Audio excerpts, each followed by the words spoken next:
তোর বউরে কি তুই নায়িকা ভাবস? তোর বউ হলো 500 টাকার ডান্সার, সোজা 500 টাকার নাচতো আগে। এখন সে সার্জারি মার্জারি করে, তাও চেহারাটা আগে ভালো ছিল, এটার এখন একদম এলিয়ানের মতো করে চোখ ওই করছে। আর শরীর ফিগার পা থেকে মাথা পর্যন্ত তোর পুরাটাই সব ফলস, সব নকল। তারপরে তুই সেই খোলামেলা পোশাক পরে তুই ঘুরে বেড়াস, তোর মানুষ এত গালাগালি করে, তোর লজ্জা নাই শরম নাই। তারপরে তুই লাইভে এসে তুই অমুকের গালি দেস, তমুকের গালি দেস, ওই একটা মেয়ের তো কাউরে থাকতে দিবি না ফিল্ডে, তুই একাই রাজত্ব করবি, মানে সব তোর, সবাই তোর চামচামি করবো, সবাই সবাই তোর হুজুর হুজুর করবো। তুই আমারে বলো যে মিডিয়া ইন্ডাস্ট্রি থেকে, মিডিয়া থেকে বয়কট করলাম। কি তুই কে বয়কট করার? তুই কে? তরে বয়কট করছে কোটি কোটি মানুষ। আমি তো মিডিয়ার কেউ না, আমার মিডিয়ার সাথে আমার সম্পর্ক নাই। আমি দুই একটা পার্টিতে যাই, দেখা হয়, কথা বলি, ছবি তুলি। আমার তো কাজ অন্যটা, আমার বিজনেস অন্যটা, আমি প্রফেশন আমার আলাদা। আমার মিডিয়ার সাথে আমার পরিবার 40 বছর যাবৎ জড়িত। 40 বছর, আমি জন্মের পর থেকে আমি দেখে আসতেছি মিডিয়ার লোকজন, বড় বড় নায়ক নায়িকা, গায়ক গায়িকা আমার বাসায় আসে যায়, আমাদের বাড়িতে থাকে, খায়। এরকম অনেক বড় বড় নায়ক নায়িকা, প্রডিউসার, পরিচালক, ছোটখাটো অভিনেতা সবাই। আমাকে তুই কি মিডিয়ার থেকে বিতাড়িত করবি? তুই মিডিয়ার কে? তুই আরেকজনের কাপড় না তুই বিক্রি করস?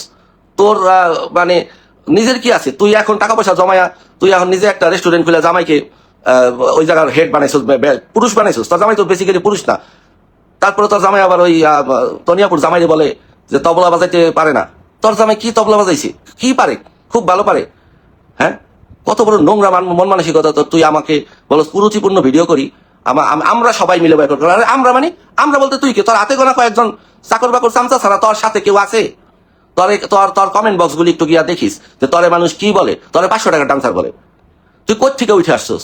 তুই ক্লাস 7 থেকে তুই আকাম কুকাম শুরু করছিস। তোর নিজের মুখে ইন্টারভিউতে আমি শুনছি তুই বলছো যে ক্লাস 7-এ আমি এক ছেলেকে নিজে প্রপোজ করছি। মানে তোর এত কুরকুরানি? তো তুইও বদমাইশ, তোর জামাইও বদমাইশ, তোরা এই বদমাইশি কইরা এই পর্যন্ত আসছিস। এই পর্যন্ত আসছিস। তোদেরকে কেউ কিছু বলে না। মনে করে ওই যে তুই তো মানে ইজ্জত ছাড়া তুই এসে লাইভে এসে তারে গালাগালি করবি, বা ওইরকম করবি, এটা বলবি, ওইটা বলবি। তনি রে বলে, ওই লিওয়াপুরে বলে তুই, তোর কলেজে এত বড় হয়ে গেছে। সব জায়গায় সবকিছু চলে না। তোর ধারণা কি যে আমি আমার ভাগ্নির কারণে, আমি চুপ থাকবো? কেন? আমি আমার ভাগ্নিটা খাই। আমার ভাগ্নি জগৎ আলাদা, আমার জগৎ আলাদা। আমি তোর মতো, আমি আমার ভাগ্নির এই গণায় ধরি না। তোর মতো 2 পয়সার প্রমোটারে আমি কি গণায় ধরুম? হ্যাঁ, তুই আমার সাথে অ্যাড ছিলি, তুই আমার আনফ্রেন্ড করার আগে তুই আমার নামে বিচার দেস অমুকের কাছে, গৌতমের কাছে, কার কাছে দেস। ওরা কে আমার বিচার করার? আমার বিচার কে করবো?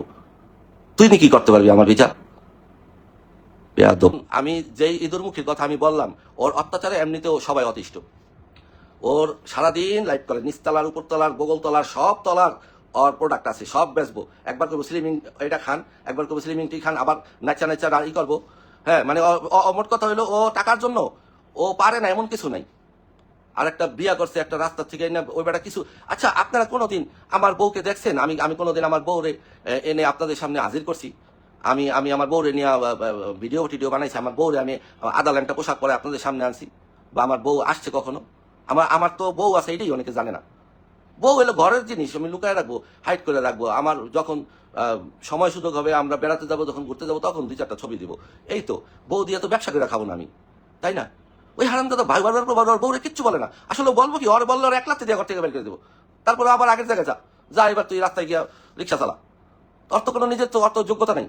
আর বোর ইনকাম খাওয়া ছাড়া, আর বোর ব্যাগ টানবো, পিছিয়ে পিছিয়ে করবো। আর বোর আমি এত বছর যাবত আমি বিজনেস করি, আমার কোনো রেকর্ড নাই যে আমি কখনো কারো 2 পয়সা মেরে খেয়েছি। আর তাহলে 2 দিন পর পর মানুষ লাইভে এসে বলে আমার 10,000 টাকা নিয়ে গেল, আমার 20,000 টাকা নিয়ে গেল, আর ফেরত দিল না। হ্যাঁ, তুই মানুষের টাকা মেরে খাস? এখন তো টাকা পয়সা হয়েছে, যাদের টাকাগুলি মেরে খাস ফেরত দে, নাহলে আখেরাতে জবাব দিবি। তোর তো মনে আখেরাতের উপরেও বিশ্বাস নেই। তুই নামাজে পয়সা ভিডিও বানাস, মানে তোর সব কিছু ভিডিওর মধ্যে থাকতে হইব। তোর হলো ভিউ ব্যবসায়ী, মানুষে খোঁচা দিবি, সে তোরে একটা কথা বলবো, ওইটা নিয়ে কিছুদিন চলবো, তারপরে তোর এটাই হলো তোর ব্যবসা। আমি একটা ছেলে মানুষ, একটা বেড়া মানুষ। আমারে নিয়া তুই কত কুরুচিপূর্ণ মন্তব্য করছস, এত বড় স্ট্যাটাস দিছস, ত্যায্য করলাম।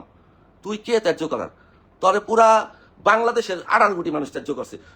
সবচেয়ে মানে তোর জন্য সবচেয়ে লজ্জার বিষয় কি জানাস? তুই আমারে নিয়ে যে স্ট্যাটাসটা দিছস, ওইটার নিচের খালি কমেন্ট বক্সটা জানিস 95% মানুষ তোরে গালিয়েছে।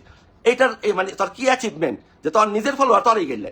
এবার বুঝ, মানে তোর স্থানটা কই। আর আমারও মানুষ মনে করছে খারাপ জানে। আমি বলতেছি না আমি সাধু সন্ন্যাসী, আমার মানুষ ভালো জানে না অতটা, আমাকে খারাপ জানে, কিন্তু তারপরেও তোর চেয়ে ভালো জানে। আমি গতকালকে রিয়ালাইজ করছি না, আমার তো তোর চেয়ে ভালো জানে। এবার বুঝ তোর কোন, মানে মুখ খারাপ করলাম না লাইভের মধ্যে, যে তোর কোন কি অ্যাচিভমেন্ট, তুই এত বছরে ইনকাম করছিস, হ্যাঁ, কি পাইছিস?